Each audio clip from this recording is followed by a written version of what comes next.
सबसे पहले पढ़ाने से पहले मैं आप सभी छात्रों का फिर से एक बार दिवाली की छुट्टी के बाद आपका हार्दिक स्वागत करता हूं पाठशाला की ओर से और मेरी ओर से भी। और ये जो कोरोना महामारी है इसके बाद हम पहली बार मिल रहे हैं लगभग 8 महीने के बाद। तो दूसरी इकाई आज हम शुरू करने जा रहे हैं, जिसका पहला जो पाठ है वो एक कविता है, उसका नाम है कह कबीराय। कह कबीराय।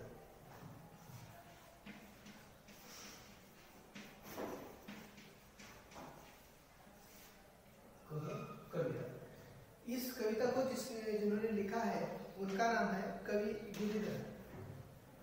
कवि का नाम है गिरिधर।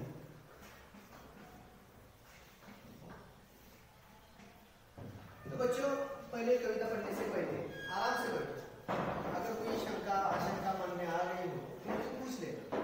लेकिन पहली बार आप सभी छात्रों को मैं एक बात बताना चाहता हूँ कि शायद ऐसा हो सकता है कि मन न लगे, पहली बार सीखा है। अगर आपको कोई पढ़ाते हो क्या पढ़ते हो तो कोई कुछ मन में आशंका आ रही हो तो मुझे झट से पूछ लीजिएगा। ऐसा नहीं होगा कि कोई आशंका आपके मन में रहेगी। पहली जो कविता है दूसरी इकाई, हम हर साल क्या करते हैं, पहले सत्र में एक इकाई होती है, उसके ऊपर हम प्रश्न पत्र छुड़ाते हैं। अब दूसरी इकाई है, यानी कि हम दूसरा सत्र का पेपर प्रश्न पत्र हम छुड़ाने वाले हैं। उसमें से जो पहली कविता है उसका नाम है कह कबीराय। इसको लिखा किसने है? गिरिधर जी ने लिखा है।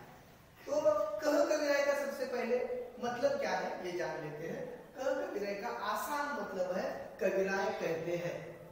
कह कबीराय, कबीराय कहते हैं। ठीक है, इसमें कुछ शंका? तो हम क्या करते हैं, परीक्षा में पूछा जाता है, बार बार बताया जाता है कि ये जो कह कबीराय है, पूछते हैं कि ये विधा कौन सी है। विधा यानी प्रकार, कौन सा प्रकार है?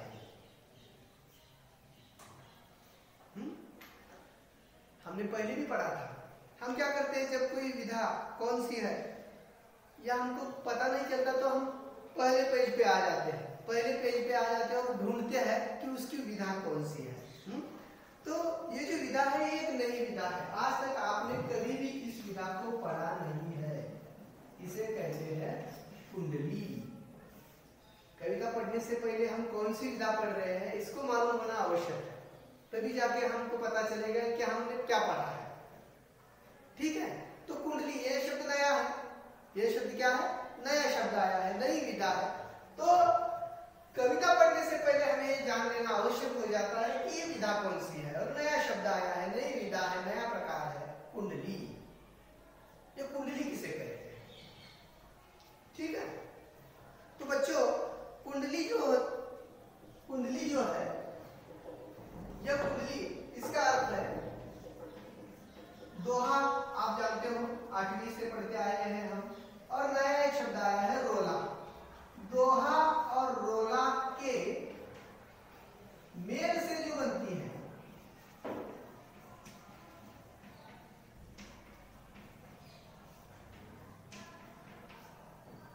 देखिए फिर से एक बार देखिए। दोहा 8वीं कक्षा से पढ़ते आए हैं हम। दोहा, दो पंक्ति वाला दोहा। ठीक है, गागर में सागर भरने वाली बात दोहों में होती है। मैंने आपको 8वीं कक्षा में पढ़ाया था। और रोला एक नया शब्द आया है, नया प्रकार है। सिर्फ सुनो, दोहा और रोला के मेल से, यानी दोनों के मेल से जो बनती है उसे कुंडली कहते हैं। उसे कुंडली कहते हैं। तब आपके मन में ये आशंका आ जाएगी, समझ लीजिए आपको कुछ भी मालूम नहीं है, पहली बार पढ़ रहे हैं। ठीक है, तो हमें सबसे पहले क्या करना होगा, दोहा का अर्थ मालूम करना होगा। दोहा क्या होता है? 4 चरणों वाली एक रचना होती है। 4 पद, 4 चरण होते हैं उसमें। ठीक है, ये एक छंद है ये भी। और ये जो रोला है ये एक सममात्रिक छंद होता है। दोहा और रोला में ज्यादा अंतर नहीं है, लेकिन जो रोला है यह एक सममात्रिक छंद होता है। सममात्रिक छंद होता है, ये भी छंद का ही एक रूप है, प्रकार है। ठीक है, तो ये जो रोला है इसमें 24 मात्राएं होती है। और मैंने कुंडली की व्याख्या क्या बताई? इसमें 24 मात्राएं होती है, सममात्रिक छंद है, ये एक 4 चरणों की रचना है। ठीक है, इन दोनों के मेल से जो बनेगी, दोनों के मेल से जो बनेगी वो कुंडली कहलाएगी। अगर आपको उससे भी आसान भाषा में मैं बताऊं कुंडली कैसे पहचानना है कि भाई मैं क्या पढ़ रहा हूं, तो बहुत आसान तरीका है। क्या है, जिस शब्द से उस कुंडली की शुरुआत होती है ना, शब्द तो आप जानते हो गुण की। अब हमारी कविता में पहला शब्द आया है गुण की। जिस शब्द की शुरुआत, जिस कविता की शुरुआत, जिस पद की शुरुआत जिस शब्द से होती है उसी शब्द से अंत भी होता है। समझ में आ रही है बात? ज्या शब्दानं सुरुवात होते त्याच शब्दानं शेवट होतो। ती दोन शब्द जर सेम असतील तर ते ओळखायला हरकत नाही की हा कुंडलीचा प्रकार है। मैंने मराठी में बताया, ठीक है? ठीक है, समझ में आ गई कुंडली किसे कहते हैं? देखो इसमें भी बहुत सारी बातें, गागर में सागर भरने वाली बात भी कुंडली में होती है। लिखने वाला कवि जो होता है वो कम शब्दों में बहुत बड़ी बड़ी बातों को उजागर करता है, बहुत बड़ी बड़ी बातें आपके सामने रखता है, तो उसे हम कुंडली कहते हैं। ठीक है? तो कहो कविराय, कविराय कहते हैं। कविराय का नाम क्या है? गिरधर है। गिरधर जी हमें कुछ कह रहे हैं, गिरधर जी हमें कुछ कह रहे हैं, बता रहे हैं, समझा रहे हैं कि बच्चों ये जो मैंने कुंडली रखी है इसमें से आपको बहुत बड़ा ज्ञान होगा। तो चलो चलते हैं, क्या ज्ञान होगा, क्या नया सीखने को मिलेगा। ठीक है? अपनी किताब में से पंक्ति पन्ना नंबर 39 जो है उसे निकालो। जिनके पास किताबें नहीं है, दो छात्रों के पास, वो अगली तासिका में आप किताबें लेकर ही आइए। वेळापत्रक दिलेलं आहे तुम्हाला, ठीक है? बघायचं ते तासाचं पुस्तक पाहिजे। आज पहली तासिका है इसलिए मैं कुछ नहीं कह रहा, लेकिन अगली तासिका को आपके पास किताब होना अनिवार्य है। ठीक है? पहली पंक्ति, गुण के गाहक सहस नर। सिर्फ ध्यान दीजिए, आपको बातें सारी समझ में आ जाएगी। गुण के गाहक सहस नर, बिन गुण लहे न कोय। मैं पढ़ रहा हूं, ध्यान दीजिए। जैसे कागा कोकिला, शब्द सुने सब कोय। कितनी अच्छी बात बताती है। पहली पंक्तियों में कठिन शब्द है, गुण यानी कि गुण, गाहक, गाहक यानी कि ग्राहक, खरीदार। ग्राहक, गाहक का मतलब है यहाँ ग्राहक, खरीदार। सहस का मतलब है हजारों, हजारों खरीदार। समझ में आ रहा है? गाहक, सहस। नर, नर यानी कि आदमी। बिन गुण लहे न कोय, लहे यानी कि लेना, कोई यानी कि कोई आदमी, कोई का मतलब है कोई। जैसे कागा कोकिला, शब्द सुने सब कोय। आगे देखो, शब्द सुने सब कोय, कोकिला सबय सुहावन। दो के एक रंग, दो यानी कि दोनों, दोनों का रंग एक ही है, वो सब पढ़ाऊंगा मैं। काग सब भय अपावन। काग यानी कि कौवा। आप कौवे को जानते हो, कोकिला को भी जानते हो, आपने दोनों देखे हैं। ऐसा कोई छात्र है इसमें जिसने कौवे को नहीं देखा या कोयल को नहीं देखा? नहीं है ना? तो चलो आगे। कह गिरधर कविराय, सुनो ठाकुर मन के, सुनो ठाकुर मन के, बिन गुण लहे न कोय, सहस नर गाहक गुण। देखो शुरुआत किस शब्द से की थी मैंने? गुण की, गुण की, और अंत किससे किया है? गुण के से। समझ में आ गई बात? मैंने कुंडली का अर्थ बताया था। कुंडली को पहचानना कैसे है? जिस शब्द से शुरुआत होती है, गुण के इस शब्द से शुरुआत हो गई और अंत भी किससे हो गया? गुण के से हो गया। और इसकी व्याख्या भी बताई थी मैंने, दोहा और रोला की मेल से जो बनती है कुंडली। आ गए नहीं? उसे कुंडली कहते हैं। अब तो कुंडली समझने में कुछ कठिनाई नहीं होगी, पहचानने में तो। ठीक है? तो इसका अर्थ देखो कि मैंने पहले ही बता दिया था कि कुंडलियों में गागर में सागर भरने वाली बात होती है। पहली दो पंक्तियों का अर्थ देखिए। पहली पंक्ति है, दोनों का अर्थ एक साथ बताऊंगा। गुण के गाहक सरस नर, मैंने अर्थ बताया था। गाहक यानी कि ग्राहक, सरस यानी कि हजारों। गुणों को खरीदने वाले आदमी आपको हजारों मिल जाएंगे। कवि क्या कहते हैं? कवि क्या कहते हैं? कविराय कह रहे हैं, क्या कह रहे हैं? गुण के गाहक सहस नर, गुणों के ग्राहक, अच्छे जिनके पास गुण है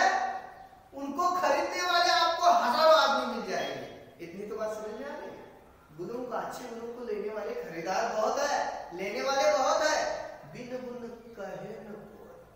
और जिसके पास अच्छे गुण नहीं है उनका इस दुनिया में कोई भी खरीदार नहीं है। इसलिए आपको अच्छे गुणों के साथ व्यवहार करना चाहिए, अच्छे गुण अपनाने चाहिए, अपना आचरण शुद्ध रखना चाहिए, है ना। एक पंक्तियों में, दो पंक्तियों में उन्होंने गागर में सागर भरने वाली बात बताई। क्या लिखा है सिर्फ, गुण के गाहक सहस न, बिन गुण लहे न कोई। आगे देखो, अपनी ये बात समझाते हैं वो। इस बात को समझाने के लिए उन्होंने एक उदाहरण दिया है। कौन सा? जैसे कागा कोकिला, जैसे कौवा और कोकिला क्या कहते हैं? शब्द सुने सब कोई। कौवा गाता है, कौवा बोलता है, आप सुनते हो नहीं? सुनते हो।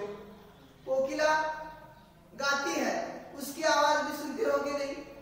उसकी भी आवाज सुनते हैं। तो कभी आगे जाकर बताते हैं, जैसे कागा कोकिला शब्द सुने सब कोई। सारे आदमी दोनों के आवाज अपनी कानों से सुनते हैं। कौवे की आवाज भी आप सुन लेते हो, कोयल की आवाज भी आप सुन लेते हो। वो उदाहरण दे रहे हैं अच्छे गुणों का महत्व कितना है, इस कुंडली में वो बता रहे हैं। देखो आगे क्या कहते हैं, शब्द सुने सब कोई। दोनों आदमियों के, दोनों पंछियों के, दोनों पक्षियों की आवाज सारे सुन लेते हैं। अब देखो, अब यहाँ तोते की आवाज आ रही है, हम सुन रहे हैं, अभी पढ़ा रहा हूँ, देखो गौर से सुनो, कितने सारे तोते यहाँ आवाज दे रहे हैं, यहाँ चिड़ियों की आवाज आ रही है, ठीक है। तो कवि क्या कहते हैं, उसी प्रकार कोयल भी गाती है, कौवा भी बोलता है, काव काव करता है, दोनों की आवाज सुन ली जाती है। लेकिन कोकिला समय सुहावन, सुहावन यानी कि अच्छा है। लेकिन अगर कौवे बहुत बोल रहे हैं तो आप उस जगह से उठकर कहीं दूसरे जगह चला जाए, दूसरी जगह चले जाए। लेकिन अगर कोयल गा रही है तो आप उसी जगह रहेंगे और उसकी आवाज ध्यान से सुनेंगे, सुहावन, क्योंकि कोयल की आवाज बहुत अच्छी लगती है। लेकिन आपने कौवे की आवाज भी सुनी, कोयल की भी सुनी, लेकिन कौवे की आवाज कर्कश है, अच्छी नहीं लगती। तो कवि यही बात बताते हैं, लोग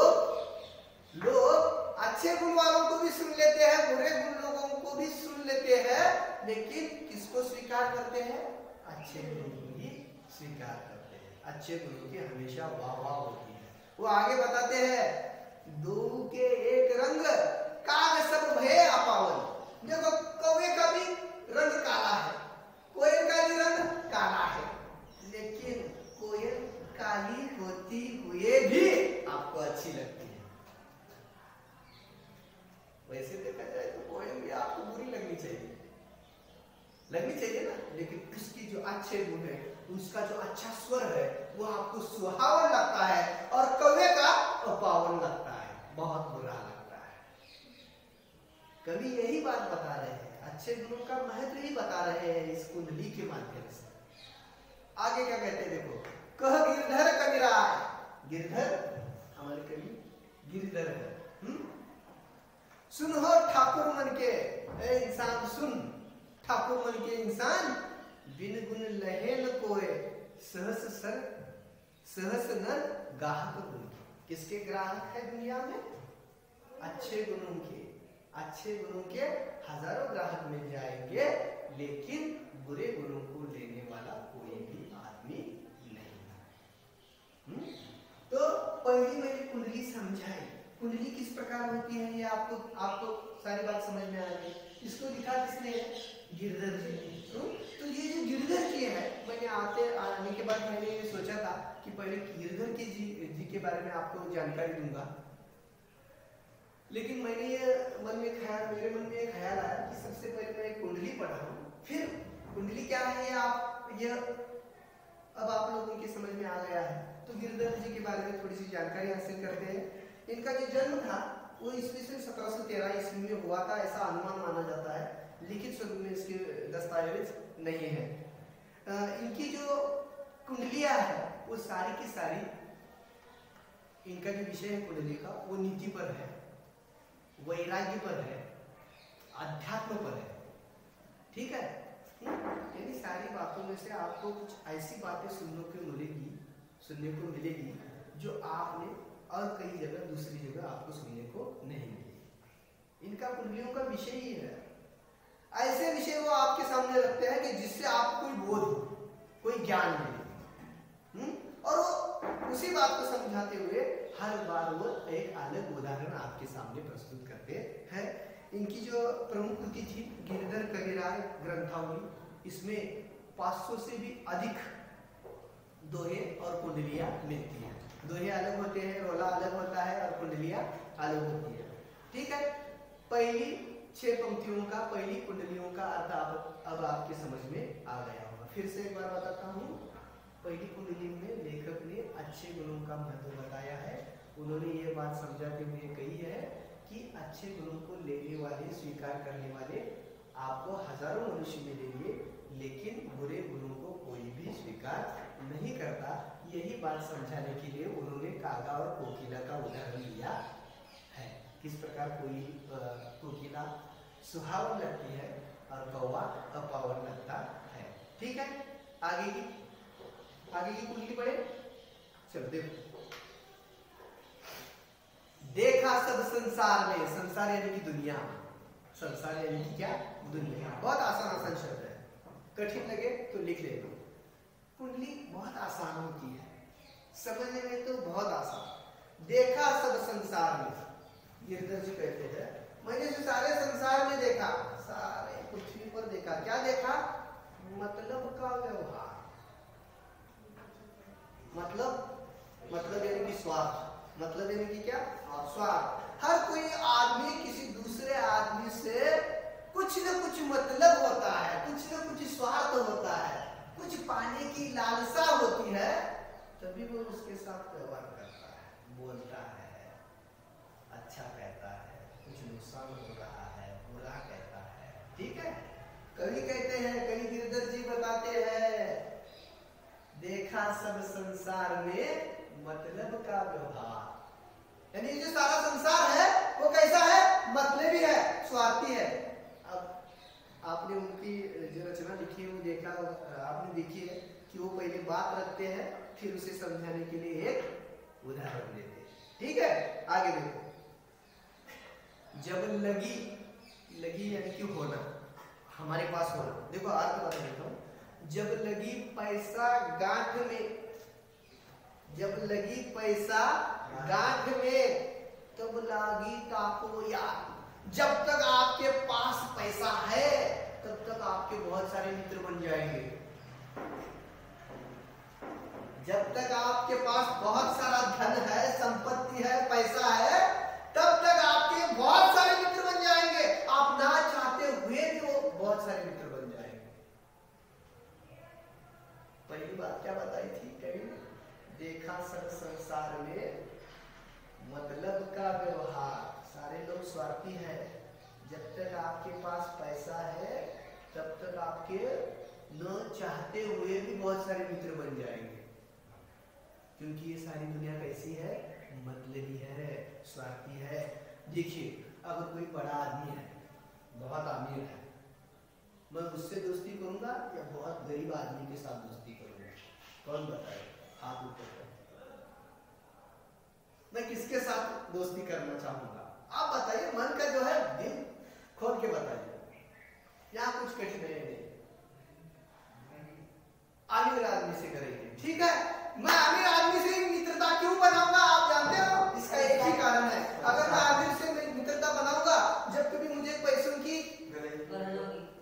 कमी होगी, पैसों की कमी होगी, तो मैं मेरे मित्र से जाके लेकर आऊंगा। अगर मैंने गरीब से मित्रता कर ली तो मेरी छोड़ो, वही मेरे पास आ जाएगा पैसा मांगने के लिए। यही बात बता रहे हो कवि गिरधर जी, हमें यही बात बता रहे हैं। जब लगी पैसा गांठ में, तब लगी ताको यार। जब तक आपके पास पैसा है तब तक आपके बहुत सारे मित्र बन जाएंगे। तब लगी ताको यार, यार संग ही यार बोले। जब तक आपके पास पैसा है, यार संग यार बोले, आप आपके पास मित्रों की कोई कमी नहीं होगी। जब चाहा जिसे फोन किया तब मित्र हाजिर। क्यों? उसके पास क्या है? जब तक आपके पास पैसा है तब तक आपके पास बहुत सारे मित्र हैं। ठीक है? पैसा रहा न पास। अब देखो कोई क्या बताते हैं, पैसा रहा न पास, यार मुख से ना ही बोले। जब तक आपके पास पैसा था तो बहुत सारे मित्र आपके पास आ रहे थे, बुला रहे थे, लेकिन जब आपके पास का सारा पैसा खत्म हो जाएगा तो आपका जो यार है ना, वो अपने मुख से भी नहीं बोलेगा, आपसे बोलेगा नहीं, आपसे बोलना बंद कर देगा, आपसे व्यवहार करना बंद कर देगा। क्यों? क्योंकि अब आपके पास क्या नहीं है? पैसा। पैसा नहीं है, बहुत सही बात, दौलत नहीं है। तो कभी यही बताते हैं, देखा सब संसार में मतलब का व्यवहार। ये दुनिया कैसी है? मतलबी है, स्वार्थी है, खुद के निजी फायदे के लिए मित्रता बनाते हैं। अब सच्चे तौर पर देखा जाए तो मित्र चाहे गरीब हो या अमीर हो, उसके साथ सच्ची मित्रता करनी चाहिए। लेकिन संसार में ऐसा है, जब तक वो अमीर है तब तक उसके पास बहुत सारे मित्र हैं। उसके पास का पैसा खत्म, आपके सारे दोस्त भी खत्म, दोस्ती खत्म। आगे बताते हैं, कहो गिरधर कविराय, जगत का ही ये लेखा। इस सारे जगत का यही लेखा है। लेखा यानी कि व्यवहार, यही व्यवहार है। क्या? करत बेगर जी प्रीति। बेगर, बेगर म्हणजे स्वार्थ रहित। मित्रतेची व्याख्या पण सांगितली है। करत बेगर जी प्रीति, मित्र कोई बिरला देखा। अगर आपके पास या आपके साथ कोई बिना स्वार्थ के प्रेम कर रहा है, कोई मित्र है, तो ऐसा मित्र बिरला देखा। बिरला का मतलब है बहुत कम। मराठी में जिसे आप विरळ कहते हैं। कुठेतरी एखादा मित्र मिळेल तुम्हाला लाखात एक, जो तुमच्या बरोबर स्वार्थ रहित प्रेम करत असेल, मित्रता करत असेल, पैशासाठी नाही। तुमच्याजवळ पैसा असू दे नसू दे, जो तुमच्या जवळ राहतो तसा मित्र मिलना कठिन है। ऐसा बिरला मित्र मिलना आपको बहुत कठिन है। यही बात कविराज में गिरधर जी बताते हैं। पहली पंक्तियों में उन्होंने अच्छे गुणों का महत्व बताया, अब इसमें किसका महत्व बताया? पहली तो सारी दुनिया की बात बताई, संसार के सारे लोग कैसे हैं? मतलबी है। ठीक है? जब तक आपके पास क्या है? बहुत सारा पैसा है, तब तक आपके बहुत सारे मित्र बन जाएंगे। और जब आपके पास का सारा धन खत्म हो जाएगा तब आपका कोई भी मित्र नहीं रहेगा। लेकिन फिर भी अगर कोई मित्र रहा तो कवि कहता है, ऐसा मित्र बिरला देखा। बिरला में असा मित्र मिळणं कठीण आहे। जर तो मिळाला असेल तो आप नसीबवान है। तो उन्होंने सारे मित्रों को भी बुरा नहीं किया। करत बेगर जी प्रीति, बेगर जी का मतलब है स्वार्थ रहित प्रेम करने वाला। अगर आपके पास कोई ऐसा मित्र आपको मिला तो आप सचमुच ही बहुत बड़े भाग्यवान है। यही बात कविराज में गिरधर जी बताते हैं। ठीक है? तो अब हम क्या करते हैं, इस दोनों कुंडलियों का अर्थ अब हमने जान लिया है। इसमें जो स्वाध्याय है अब हम छोड़ा कर लेंगे इसी कक्षा में। ठीक है? इन दो कुंडलियों में आपकी कोई आशंका आ गई है क्या? अगर आ गई है तो बताइए, मैं उसका हल बता देता हूँ। ठीक है? आज हम यहीं पर रुकते हैं। ठीक है? कोई शंका है क्या आपके मन में? दुविधा है कि दो कुंडलियों में से कोई बात हमारे आपके जहन में नहीं आई, समझ में नहीं आई हो तो? ठीक है? धन्यवाद।